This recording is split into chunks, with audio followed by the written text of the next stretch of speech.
Hello and welcome. Hey, it's no secret that low-cost, big-box store bikes cut lots of corners to meet their price points. And I get that, I do. But sometimes it seems kind of cheesy. A case in point are the bolt-on axles found on most sub-$300 bikes. I have several such bikes. I bought them all from Walmart. Among them are a Kent Ridgeland, a $98 bike that looks like it escaped from the circus. And I do like that bike, I really do. A Hyper Urban, that's a $174 bike, and it got me through some troubles with my back in the not too distant past. And most recently, a Schwinn AL Comp, a $248 entry-level mountain bike. Now, the AL Comp is unique among these three in that it has a quick-release front axle, but it has a bolt-on rear axle. In this video, I am going to show you how I converted the AL Comp's rear wheel to quick release. I did so with a Size Sky conversion kit that I got for $10 on Amazon. I did run into one problem, which I will explain later. The process is actually pretty easy. Simply put, it's just an axle replacement. As you can see, the kit comes with everything you need: a front axle, a rear axle, and the corresponding skewers. The first step is to remove the freewheel. I've had this one off earlier to remove the torque disc, so it wasn't too tight. Next, remove the axle. I chose to do so from the non-drive side, since the cone and the lock nut are closer to each other than on the drive side. But really, either side would work. It's just personal preference more than anything else. Normally, I'd use a pair of cone wrenches to do this, but it turns out that the one size I lack, a 17 millimeter, was one that I needed. No problem. I just used a deep well socket instead. I secured the cone to keep the axle from rotating, and then I backed off the lock nut. And once the lock nut is loosened, it should come off by hand. That's the case here. Then I secured the lock nut on the opposite side with a wrench and loosened the cone on the non-drive side. And just like the lock nut, once the cone is loosened, it should come off pretty easily by hand.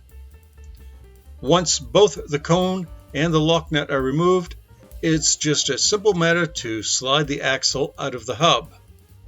When you're doing so, be sure that you haven't dropped any of your bearings. Now, I was a little surprised that there was a small amount of black grease on the bearings. Honestly, based upon previous experiences, I didn't expect any grease, just a bit of light oil. And this was not as much grease as I would have liked, but I'll fix that before I'm done. The best thing to do with the ball bearings is to just remove them and set them aside. If you don't have a magnet wand, you can just pick them out with a pair of tweezers, as I did, or even needle nose pliers. As I said, be careful not to drop any of those ball bearings, because they can be a real pain in the you-know-what to find if you do. I wiped down the bearing cups and checked for pitting or damage. Now, since this is a fairly new bike, there were no problems, and I honestly didn't expect any. I repacked the cups with clean marine grease, which is the grease I prefer, starting on the drive side. Using tweezers, I put the bearings back in place, making sure that I put the same number in that I took out, in this case 9, and then I added just a little more grease for good measure.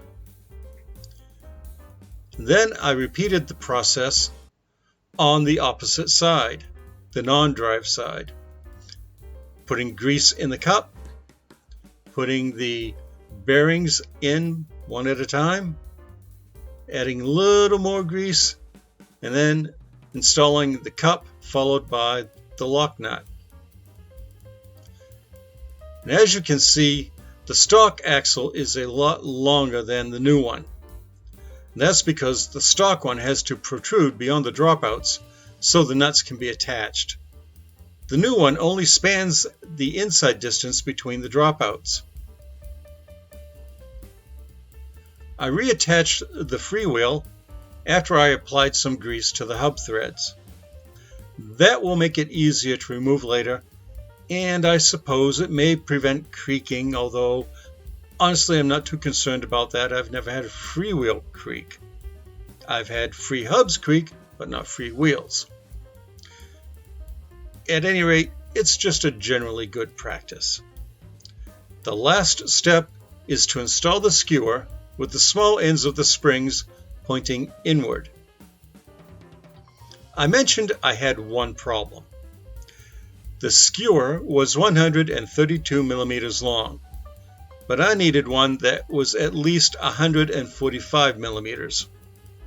And that's all on me for not being as careful with my measurements before I placed my order. Lucky for me, I did have a longer one in my parts bins, so problem was solved. Now I used half the kit, so from that point of view, you could say I only spent $5 on this project. And for $5 per wheel, I'd say it's a good upgrade for any bike with bolt-on wheels.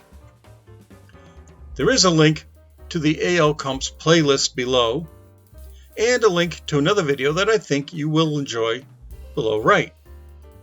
And as always, thanks for watching. I really do appreciate that. Goodbye, and have a great day.